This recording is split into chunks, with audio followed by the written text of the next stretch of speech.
وەزارەتی ئەوقاف و کاروباری ئاینی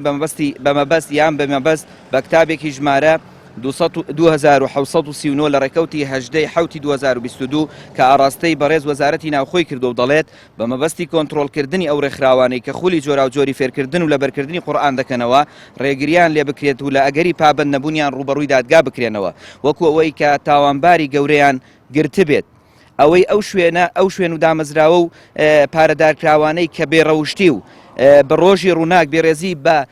خزمەتکارانی و هەڵگرانی قورئان دەکرێت و پەرتەوازەی لە وڵاتە دەخڵقێنن پێویستە وەزارەتی ئەوقاف بەرامبەر بە ئەمانە هەڵوێستی هەبێت. لە کۆتاییدا ئێمە لەژێر ڕۆشنایی خەیرکم من تعلم القورآن وعلمه پرۆژەی میهاد ڕادەگەێنین بۆ لە بەرکردنی سوورەتی ئەرڕەحمان بە تەفسیرەوە لە تەواوی ناوەندەکانی ڕێکخراوی قوتابیانی کوردستان لە تەواوی کوردستاندا. لەم ڕۆوەکە ڕامانگەیاندووە ناونووسین دەست پێکەین لەسەر جەم کوچە و کۆڵانەکانی ئەم هەرێمی کوردستانە ناوتۆمارەکەین و لە دووس خورمات و هەتا پێنجوێن پرۆژەکەمان ڕاگەاندووە ئەمانوێ هەموو کەسێک بەشداری تیا بکە و بتوانین خەڵکی زیاتر و زیاتر ئاشنا بکەین بە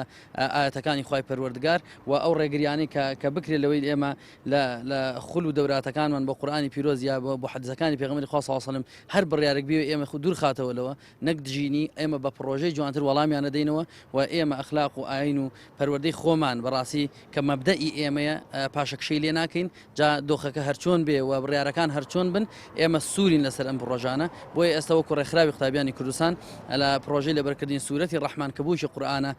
ئەبێت وەڵامێکی گونجاو و شایستە و دڵنیام خەڵکیش بەو پەڕی دڵسۆزیەوە بۆ پەڕی خەمخۆریەوە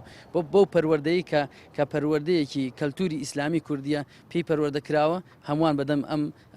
پرۆژە و بانگەوازەمانەوە دێن و پشت بەخوا کاری جدی بۆ ئەەکەین و لەبەرکردنی سوورەتەکە دیارە هەروەکو سوورەتەکە لەبەرەکرێ و پاشان تەفسیرەکەی و هەروەها ئێمە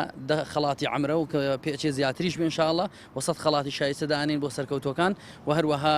تیمەکانمان ڕێخستووە لە سەرجەم با بڵێن ناوەندەکانی ڕێکخراوی قوتابیان لە سەرجەم لقەکان